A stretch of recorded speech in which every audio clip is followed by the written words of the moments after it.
Alright, so yeah, my people, your people, blessed love again. Yeah, man, on a real base.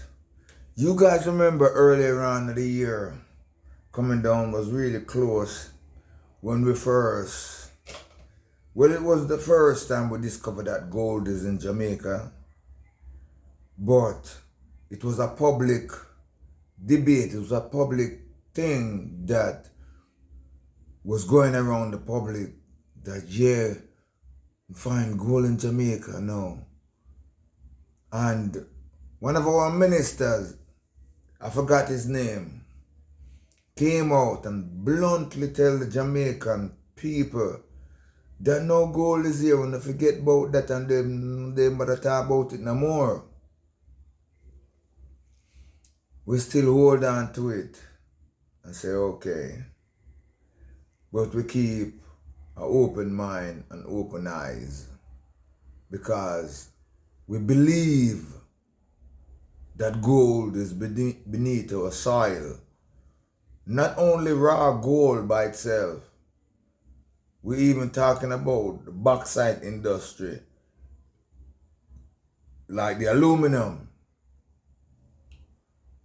and oil. I made a post with a lady speaking about the offshore drilling and how it is gonna affect our island, our country, and our life and our well-being if they start to drill. Because she said where that oil is, and to drill it is gonna cause a lot of vibration and tidal waves and all kind of thing that is gonna disturb the land and our liberty on the island. So now we find this video and they are talking about gold, real gold, and gold mine in Jamaica. As Ibrahim come here and things, and was that God knows are, yeah, we're gonna stay right here and we're gonna watch this video together. We'll watch it together. I would love if you guys to put your comment in the comment section and let me know if you believe. Because know a lot of people, enough people are going to try to say they don't believe and it's not real. And all kind of things for the discouragement. But we stand firm by the truth with faith. So without further delay, my people, we go watch the video. It began with a signature, one that was expected to quietly surrender Jamaica's gold wealth to external interests under the polite language of strategic economic partnership. But this time, something different happened. On a humid Monday morning in Kingston, the government's highly anticipated National Gold Partnership Agreement was expected to sail through without much resistance. The deal, insiders said, would give foreign investors primary access to Jamaica's gold reserves at predetermined rates, far below international market value. It was supposed to be routine. It wasn't. Just hours before the official signing, a classified document appeared online. Anonymous, untraceable, raw. A 56-page strategic draft allegedly detailing the entire structure of what would later be known globally as the Gold Transition Pact. The leak stunned the political class. It was signed by several Western economic envoys and major mining conglomerates, laying out in precise language how Jamaica's gold would be priced, controlled, and exported, leaving little room for national sovereignty. At the heart of the leak was one phrase, repeated on nearly every page like a mantra: stability through controlled valuation. The timing of the leak was explosive. Just 24 hours earlier, Ibrahim Traoré had landed in Port Royal on a quiet diplomatic visit. Officially, it was described as a courtesy cultural engagement between Burkina Faso and Jamaica. Unofficially, it became the matchstick that set off a national reckoning. Traoré, whose Pan-African economic insurgency had upended Western control of African gold markets, became the unexpected center of a new struggle, not in West Africa this time, but in the Caribbean. For months, The administration of Andrew Holness had courted foreign gold mining interests, presenting it as an opportunity for development and foreign investment. In parliamentary hearings, officials described Jamaica's gold as underutilized and an asset requiring global integration. What they didn't say was that the pricing structure was to be set not in Kingston, not in Spanish Town, but in London and Washington. The leaked document revealed it all. When you start taking care of yourself, you start feeling better, you start looking better, One section, and you start to attract better carried the header Resource Stabilization Initiative, Caribbean Tier. It laid out in cold language the mechanism. Jamaica would receive an influx of $2.3 billion in loans and grants, media support for electoral campaigns, and strategic investment in infrastructure, but only if it agreed to export its gold at a harmonized rate, pegged 40% below market value, with pricing benchmarks determined quarterly by Western financial institutions. Another section was more sinister. It outlined what would happen if Jamaica refused. Non-compliance will trigger soft isolation measures, credit downgrades, investment withdrawals, and diplomatic recalibration. The leak went viral within hours. Social media exploded with hashtags. But the spark that ignited the national movement wasn't the leak itself. It was a single sentence spoken by Traoré during a late-night televised town hall. They priced Africa's minerals, then they tried to price our votes. Do not let them price your soul. Within minutes, his words flooded WhatsApp groups, Twitter feeds, and late-night talk shows across the island.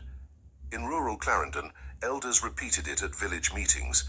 In Kingston's downtown, street artists painted the phrase on concrete walls. By morning, it had become a rallying cry. For decades, Jamaica's resource wealth had remained largely in the shadows of global finance. Known more for bauxite, sugar, and tourism, its gold reserves were quietly documented but never fully activated in the national consciousness. International firms had mined small portions under contract, but the larger deposits remained strategically unexploited until the New Deal promised to change that. But in the new post-Ajax world, the world reshaped by Traoré's insurgent economic model, the calculus was no longer the same. Traoré had not come as an investor. He came as a messenger. Just months earlier, his creation of the Ajax African Gold Exchange had broken Western gold pricing monopoly in Africa. Nations like Mali, Guinea, and Niger had begun trading gold at African set rates, backed by local reserves. It was a bold and unprecedented move that terrified Western financial institutions. Now it seemed that same model had found a new frontier, the Caribbean. As the leak circulated, international observers expected Holness to issue a statement reaffirming the deal.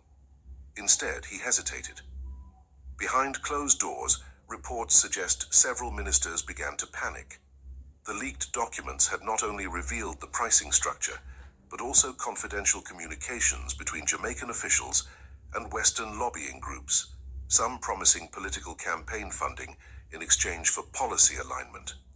Meanwhile, Traoré's presence in Jamaica transformed into a catalyst. On Tuesday morning, thousands gathered outside Gordon House.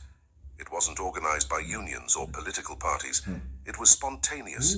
Students, market women, dock workers, Rasta elders, church groups. From hand-painted banners to cardboard signs, one message stood out. We price our gold, not them. For the first time in years, Jamaica's political class felt the weight of a united street. In Washington, the reaction was swift. A senior Treasury official, speaking off the record, described the leak as a coordinated disinformation campaign likely orchestrated to destabilize a strategic economic initiative. But no one denied the authenticity of the metadata embedded in the files. London was more cautious. The Bank of England, where a portion of Jamaica's gold reserves had been stored for decades, issued a carefully worded statement. The bank respects the sovereignty of all nations over their reserves. But behind closed doors, British officials lobbied intensely to ensure the deal went through. By midweek, the crisis had entered a new phase. A confidential cable from the US State Department leaked to regional journalists under the subject line, Caribbean Resource Security. It warned that Jamaican alignment with Ajax pricing structures poses significant long-term challenges to transatlantic economic stability. The cable listed potential countermeasures, including strategic discrediting of leadership narratives and incentivizing investment withdrawals to trigger fiscal recalibration. In plain language, if Jamaica followed Traore's path, the West would retaliate. But Holness was facing a political storm unlike any in his career. Wow. His government, once confident, Nice. now faced nationwide protests, Nice. growing Really distrust, nice. and an unexpected new narrative, one where economic sovereignty had become a matter of national identity. As Parliament convened on Thursday, the world watched. Holness walked into Gordon House, flanked by his finance minister and foreign policy advisors. Protesters filled the streets outside. Inside, opposition members brandished printouts of the leaked documents. One MP rose and asked the question, now echoing across the island: who gets to set the price of our wealth? Meanwhile, Traoré remained quiet. He refused interviews, public appearances, and speeches. His silence amplified his message. Behind the scenes, sources revealed that a delegation of Jamaican economists, miners, and community leaders had met with the Ajax technical team in a private session in Montego Bay. There they were reportedly briefed on how the Ajax model worked. Gold pricing determined regionally, not externally. Community cooperatives empowered to trade, and national reserves backed by domestic legal frameworks rather than Western financial institutions. The impact was immediate. A growing bloc of parliamentarians began demanding that any gold deal be postponed, pending a national review. Some went further, calling for Jamaica to create its own sovereign gold exchange modeled after Ajax. International pressure mounted. By Friday, the International Monetary Fund issued a statement warning of potential macroeconomic instability if Jamaica deviated from established trade mechanisms. Several multinational corporations quietly threatened to suspend investment projects, but the Jamaican street had made up its mind. In Spanish Town, a group of miners who had worked informally for decades announced the formation of a new cooperative called Gold from Yard. Their slogan, Jamaican Gold, Jamaican Price. In Kingston, university students organized teach-ins on the history of resource extraction and colonial economic systems. Across the island, small radio stations aired fiery debates on sovereignty, dignity, and the future. Yeah, man, God, man. Yeah, man, I tell you, The tide was turning. On Saturday morning, something unprecedented happened. Holness's office released a statement announcing that the signing of the Gold Transition Pact would be postponed pending further national consultation. Though diplomatically phrased, it was widely understood as a retreat. In the same statement, the government confirmed it would explore alternative gold pricing mechanisms that prioritize Jamaica's long-term sovereignty. Within hours, celebrations broke out in downtown Kingston. Car horns, reggae beats, and fireworks filled the night. But it wasn't just a victory celebration. It was the beginning of something larger. The next day, Traoré broke his silence. Standing beside community leaders, not politicians, he gave a brief but powerful statement broadcast across the Caribbean. They called it gold. We call it memory. They called it pricing. We call it dignity. What Jamaica did this week was not reject a deal. Jamaica reclaimed its worth. The statement went viral globally. In Nigeria, Ghana, and Kenya, activists praised Jamaica's decision as a Caribbean echo of African resistance. In Washington, officials scrambled to downplay the significance.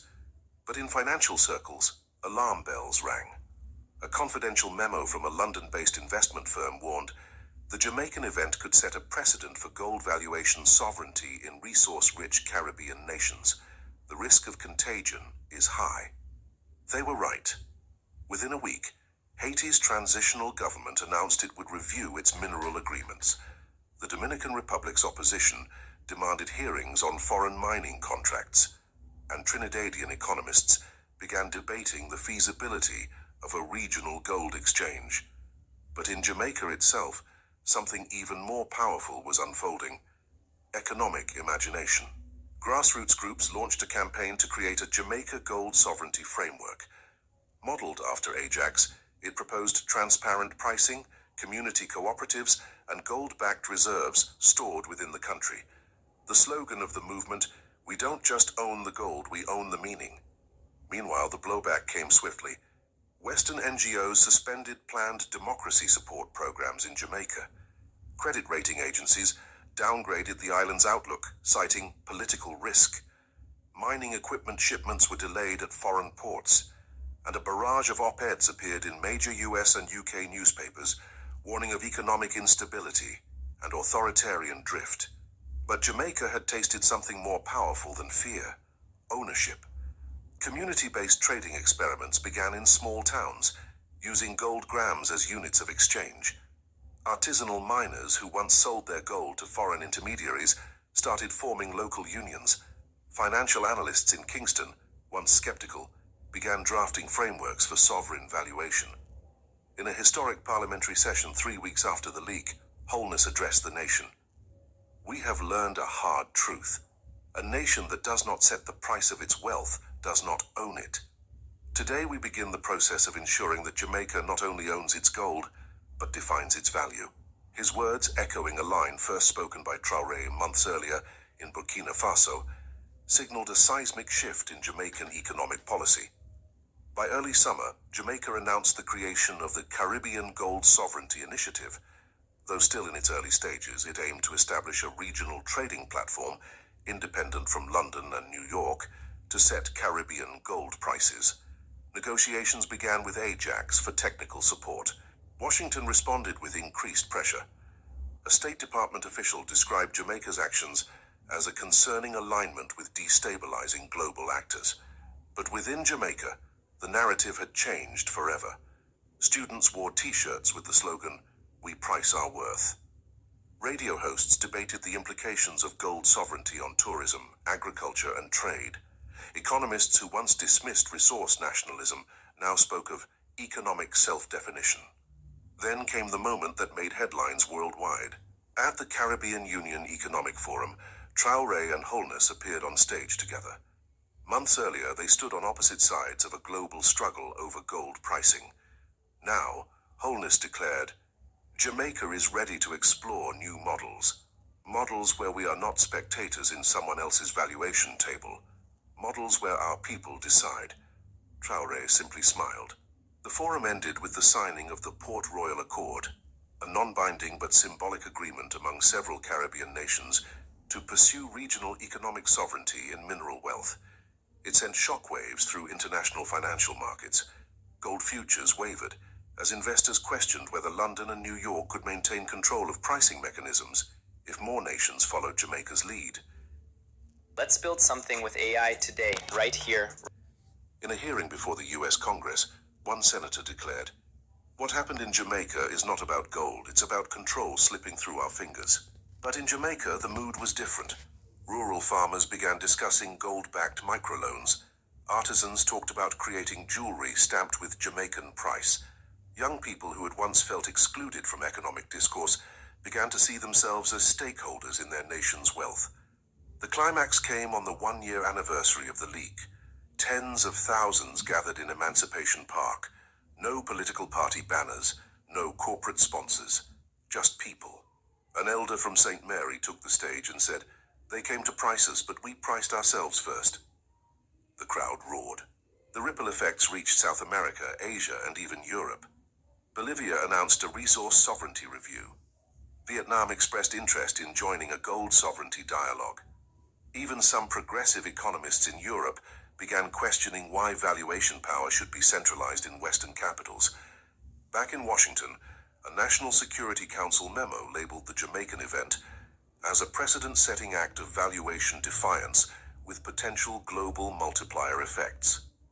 It concluded with a line that revealed everything. If pricing is power, then Jamaica just shifted the narrative of power. But this wasn't just about economics, it was cultural. Reggae artists released songs titled "Price You Worth" and "Gold from Yard." Rastafarian elders spoke of gold as a spiritual inheritance, not just a mineral. In classrooms, teachers used the Ajax story to explain sovereignty to children. A new identity was forming, not defined by tourism brochures or external aid packages, but by value determined at home. And then came the ultimate symbolic act. Jamaica announced that it would repatriate all its gold reserves stored in foreign vaults, and relocate them to a newly constructed facility outside Montego Bay. The move, unprecedented in Caribbean history, sent a message louder than any speech. The island was taking back not just its gold, but its narrative. Foreign pundits called it reckless, locals called it liberation. It's called, on the day the first shipment arrived, Traoré sent a message from Ouagadougou. When we define our worth, they cannot steal it. Welcome to the table of nations that price their own value. Wholeness, standing before the vault, declared, this gold belongs to Jamaicans, and from now on so does its meaning. Across the island, church bells rang, horns blared, and schoolchildren waved miniature Jamaican flags. In that moment, the island that had once been written off as economically dependent stood as a symbol of valuation sovereignty. The West retaliated with financial pressure, but something fundamental had shifted. Control over gold pricing, a quiet, centuries-old lever of global power, was no longer absolute. It had cracked in Africa. It had cracked in the Caribbean. And now, the question that terrified old empires echoed in boardrooms and parliaments worldwide: what if more nations began valuing themselves before someone else did it for them? As the sun set over Kingston's harbour, a child held up a cardboard sign scrawled in charcoal. The same words that had once been whispered in Ouagadougou were now shouted in the Caribbean night. If we define it, they can't steal it. The story of how Traoré's rebellion shattered wholeness's gold dream wasn't just a headline. It was the beginning of a new chapter in global economics, one where small nations refused to be priced like commodities and instead began pricing themselves. And for Jamaica, it wasn't just a policy shift, it was the day Jamaicans took back their wealth. What happens if my dad starts The day touch Ibrahim Traoré, they will regret. We are ready to go and fight in the Burkina Army. Me, my old age, I'll go and fight in the Burkina Faso Army. All these people follow me and we'll go and fight in the Burkina Faso Army. They should dare try to touch Ibrahim Traoré. Burkina Faso has recently become one of the most popular countries in the entire world. And it's all just because of one man. So the question is, who is Ibrahim Traoré? Ibrahim Traoré. He is Africa's youngest head of state at 35 years of age. Ibrahim Traoré became the transitional president of Burkina Faso following a military coup in 2022. The people of Burkina Faso believe that he is the reincarnation of Thomas Sankara. I'm beginning to see a replica or a replication of the late Thomas Sankara in him.